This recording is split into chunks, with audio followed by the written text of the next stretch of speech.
இயேசு உங்களை நேசிக்கிறார். பிரியமானவர்களே, இந்த நாளில் ஆண்டவர் நம்மளோடு பேசும்படியாய் வேதத்தில் சில வசனங்களை கூட வாசித்து நாம் கற்றுக்கொள்ளக்கூடிய காரியங்களை பார்ப்போம்.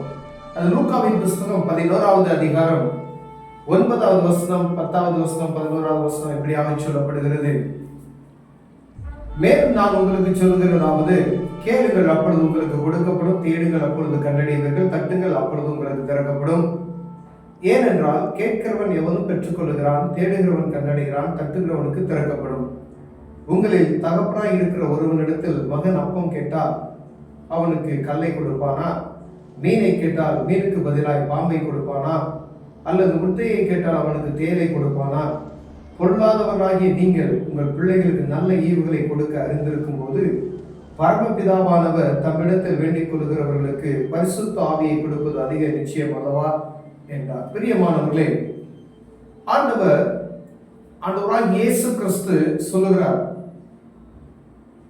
கேளுங்கள் அப்பொழுது உங்களுக்கு கொடுக்கப்படும், தட்டுகள் திறக்கப்படும் அப்படின்னு சொல்லி.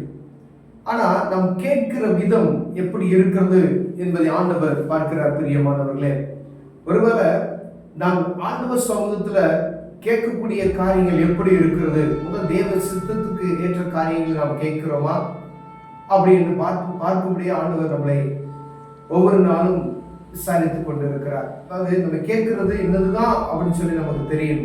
இந்த தேவ திட்டம் இருக்கிறதா, தேவ சமூகத்துல போய் ஒரு காரியத்தை நம்ம கேட்கிறோம் அப்படின்னு சொன்னா அது ஆண்டவருக்கு சித்தம் இருந்தால் அதை கொடுப்பார். கண்டிப்பா நீங்க எதை கேட்டா, எதை கேட்டா அந்த நாமத்தினால் நீங்கள் எதை கேட்டா நான் உங்களுக்கு தருவேன் என்று சொல்லி இருக்கிறார். அப்படியானால் ஆண்டவருக்கு சித்தமான காரியம், ஒருவேளை ஒரு 1000 ரூபாய் பணம் நமக்கு தேவைப்படுது அப்படின்னு சொன்னா தேவ சமூகத்திற்கு ஆண்டவரே இது உங்களுக்கு தேவை. அப்பொழுது இது தேவை என்பதே ஆண்டவருக்கு தெரியும், உங்களுக்கும் தெரியும். அப்பொழுது நீங்க கேட்கும் பொழுது ஆண்டவர் அதை என்ன செய்வார்? அதை கட்டளையிடுவார், அதை கிடைக்க செய்வார். ஒருவேளை ஏதோ சும்மா ஜெபிக்கணும்னு சொல்லி எனக்கு இவ்வளவு பணம் வேணும் அப்படின்னு சொல்லி நீங்க தேவ சமூகத்துல கேட்டீங்கன்னா அது என்ன செய்யாது? கிடைக்காது. அப்ப தேடுங்கள் அப்பொழுது கண்டடைவீர்கள் என்று சொல்லுகிறார். ஒவ்வொரு காரியத்துக்கு ஆண்டவர் சொல்லுகிறார், தட்டுங்கள் அப்பொழுது திறக்கப்படும் என்று சொல்லுகிறார். அப்ப தேவ திட்டத்துக்கு ஏற்ற போல ஒரு காரியத்தை செய்ய வேண்டும். ஆண்டவருக்கு இது சித்தமா, இது தேவையா? ஒருவேளை நம்ம வீட்டுக்கு ஒரு பொருள் வாங்குறோம் அப்படின்னா அந்த பொருள் தேவனுக்கு சித்தமா இருக்குமா, இது நமக்கு தேவையா, எல்லாவற்றையும் ஆராய்ந்து பார்த்து ஒருவேளை தேவையில்லாத பொருள் உங்களுக்கு கடனை உண்டாக்கக்கூடிய ஒரு பொருளை நீங்க வாங்கணும்னு சொல்லி தேவ சமூகத்தில் ஜெபிச்சீங்கன்னா ஆண்டவர் நினைச்சுப்பாரு, அது பதில் தர மாட்டார். ஒருவேளை இது உங்க கண்டிப்பா 100% உங்க வியாபாரத்துக்கோ உங்க வீட்டுக்கோ உங்க பிள்ளைகளுக்கோ அது தேவை அப்படின்னு சொல்லும்போது ஆண்டவர் நினைச்சுவார், அதை கர்த்தர் அதை சந்திப்பார். அப்ப இந்த வசனம் சொல்லுகிறது போல கேட்கிறவனுக்கு எல்லாம் பெற்றுக்கொள்கிறான் என்கிற இந்த வார்த்தை என்ன காரியத்தை உங்களுக்கு தேவையோ அந்த காரியத்தை சரியாக நம்ம தேவ சமூகத்தில் ஜெபிக்க வேண்டும். அப்ப ஜெபிக்கும் பொழுது எப்படி ஜெபிக்கணும்?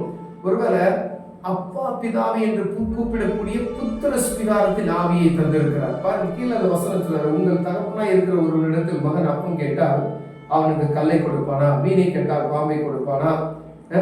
இப்போ ஒரு பாருங்க, பாலை கேட்டால் மீனை கேட்டால் மீனுக்கு பதிலாக பாம்பை கொடுப்பான், அல்லது முட்டையை கேட்டால் அவனுக்கு தேலை கொடுப்பானா?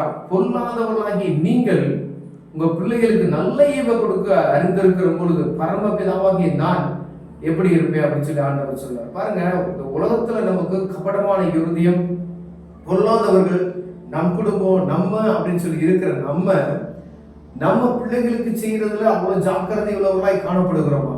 அப்ப அப்படிப்பட்ட ஆளு நீயே உன் பிள்ளைக்கு நீ நல்லதை செய்யணும்னு சொல்லும் பொழுது உனக்கு அப்பா பிதாவை கூப்பிடக்கூடிய புத்திர சுவிகாரத்தின் ஆவியை தந்திருக்கிற நான் எப்படி பார்ப்பேன் பாருங்க. அப்ப நம்ம உங்க பிள்ளை ஒருவேளை உங்க வந்து கேட்கறதுக்கு ஒரு அதிகாரம் இருக்குது. உங்க சொந்த பிள்ளை வந்து கேட்கறதுக்கும் அடுத்த பிள்ளை கேட்கறதுக்கு என்ன செய்யுது? வித்தியாசம் இருக்கிறது.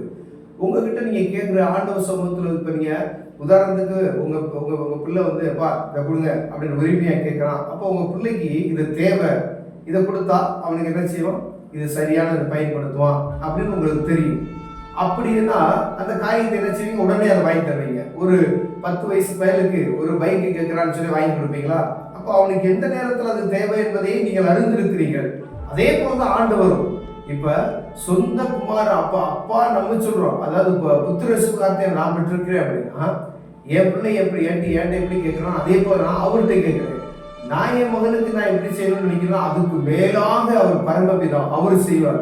அவர் ஒவ்வொரு காரியத்தையும் நேர்த்தியாய் நிதானமாய் அவருக்கு இது வேணும் இது வேணாம், இது அவனுக்கு ஆபத்துல போய் முடியும்னு சொல்லி ஆண்டவர் ஒவ்வொன்றையும் என்ன செய்றார், பார்த்து செய்வார். அதே போல யாரிடம் கேட்கிறோம் என்பதை கவனமாய் இருக்கணும், யார் மூலமாய் கேட்கிறோம் என்பதை கவனமாய் இருக்கணும். நீங்க அப்பா அப்படின்னா, அதாவது நீங்க பிள்ளைனா யார்கிட்ட கேட்கணும், அப்பாட்ட கேட்கணும். ஒருவேளை நீங்க உங்க மகன் பக்கத்து வீட்டுக்காரன்ட்ட போய் அப்பாட்ட இதை வாங்கி கொடுங்கன்னு சொல்லி கேட்டா நீங்க அதை ஒத்துக்குவீங்களா? நம்ம வீட்டில் நம்ம பிள்ளை இன்னொருத்தர்கிட்ட சொல்லி அந்த காரியத்தை கேட்டா, பக்கத்தில் இருக்கிறவங்களோ இல்லை ஃப்ரெண்ட்ஸ்கிட்ட சொல்லி எங்கள் அப்பாட்ட அதை சொல்லி வாங்கி கொடு அப்படின்னு சொன்னா அது எந்த விதத்தில் நாம் ஏற்றுக்கொள்ள முடியும்? அதே போலதான் ஆண்டவர் கேட்கிறதை கொடுப்பார். அவர் சர்வ வல்லமையுள்ள தேவன். ஆனா நான் அப்பா பிதாவை கூப்பிடக்கூடிய புத்திர சுகாரத்தை நான் உனக்கு தந்திருக்கேன், நீதான் என்கிட்ட பேசணும், அதுக்கு இடைத்தரகர்கள் தேவையில்லை. அப்படிதான். அப்ப நீங்க இயேசுவை நோக்கி பாருங்க, என் நாமத்தினாலே நீங்கள் எதை கேட்டாலும் நான் அதை உங்களுக்கு தருவேன்னு சொன்னார். அப்ப நீங்க வேறொரு ஆள் மூலமா நீங்க போவதற்கு அங்க தேவையில்லை. அதாவது இயேசுன்ற ஒரு நாமம் தான் அந்த பூமியில, அந்த நாமத்தை கொண்டு நீங்கள் ஜெபிக்கும் பொழுது ஆண்டவர் அற்புதம் செய்வோம். அவருடைய நாமத்தினால நீங்க அதை கேளுங்க. அவர் இல்லாதபடி ஒன்றும் செய்ய முடியாது. இயேசுன்ற நாமத்தை நீங்க பயன்படுத்துறீங்களா? அவரு தான் தெய்வம் என்கிறது நீங்க அறிந்திருக்கிறீங்களா? அப்படின்னா அவர்கிட்ட கேட்கறதுக்கும் மற்றவங்க கேட்கறதுக்கும் வித்தியாசம் இருக்கிறது. நான் இயேசு சுவாமிகிட்ட தான் கேட்கிறேன்னு சொல்லிட்டு நீங்க வேற யார்கிட்டயாவது சொல்லி கேட்கறீங்க அப்படின்னு சொன்னா அது தப்பாயிடும். அப்ப ஆண்டவர் ஏற்குள்ள ஏன்ட்ட பேசாம வேற யார்கிட்டயும் சொல்லி கேட்கிறாளே அப்படின்னு சொல்லி ஆண்டவர் பார்ப்பார். அவர் நேரடியாய் அவரோடு பேசும்படியாய் ஆண்டவர் விரும்புகிறவர். என் பிள்ளைகிட்ட நான் பேசணும், அதுதான் நான் என்ன சொல்றேன், பைபிள் வாசிக்கிறேன், வேதம் வாசிக்கிறேன்னு சொல்லி. அப்ப ஆண்டவர் உங்களோடு பேசக்கூடிய காரியங்களை நீங்க என்ன செஞ்சுக்கலாம், புரிந்து கொள்ளலாம். ஒருவேளை நீங்க பைபிள் வாசிக்க மாட்டேன், நான் ஜெபம் பண்ண மாட்டேன்னா எப்படி அவர் பேசுவதை நாம கேட்க முடியும்? இப்ப ஒரு காரியம் உங்களுக்கு வேணும், அந்த காரியத்தை குறித்து தேவ சமூகத்தில் நீங்க ஜெபிக்கிறீங்க, ஆண்டவரே இந்த காரியம் எனக்கு தேவைப்படுகிறது, எனக்கு அருளுங்க அப்படின்னு சொல்லி நீங்க கேட்கும் பொழுது ஆண்டவர் அதை கேட்டு அதுக்கு பதிலளிக்கிறதுக்கான வார்த்தைகள் நீங்க எப்படி அறிவீங்க? ஒன்று வசனத்தின் மூலமாய் அறிந்து கொள்ளலாம்.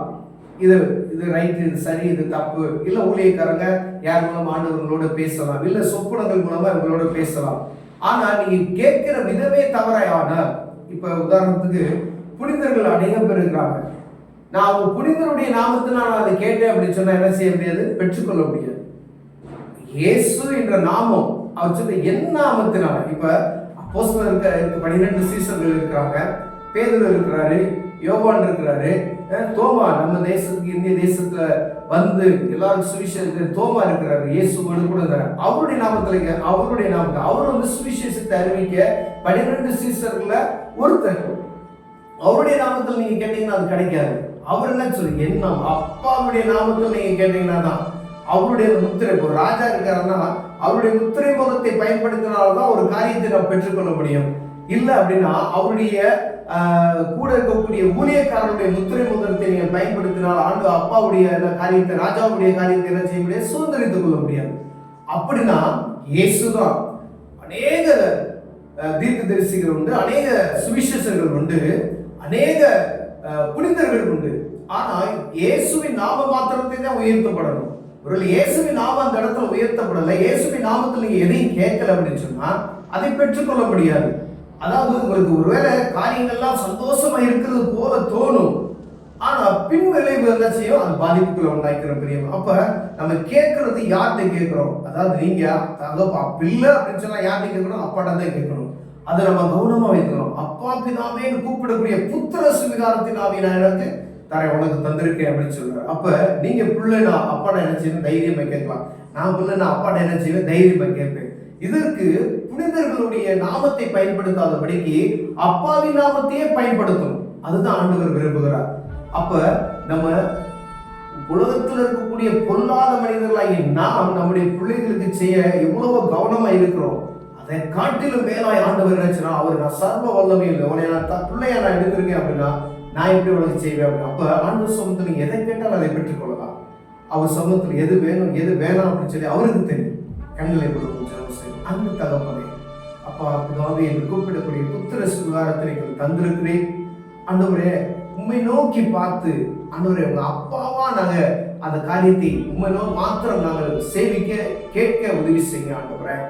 இதற்கு ஆண்டவரே புனிதர்களுடைய நாமங்களை நாங்கள் பயன்படுத்தாதபடி எங்களை காத்துக்கொள்வோம். இயேசுவின் நாமத்தில் பிதாவே, ஆமென்.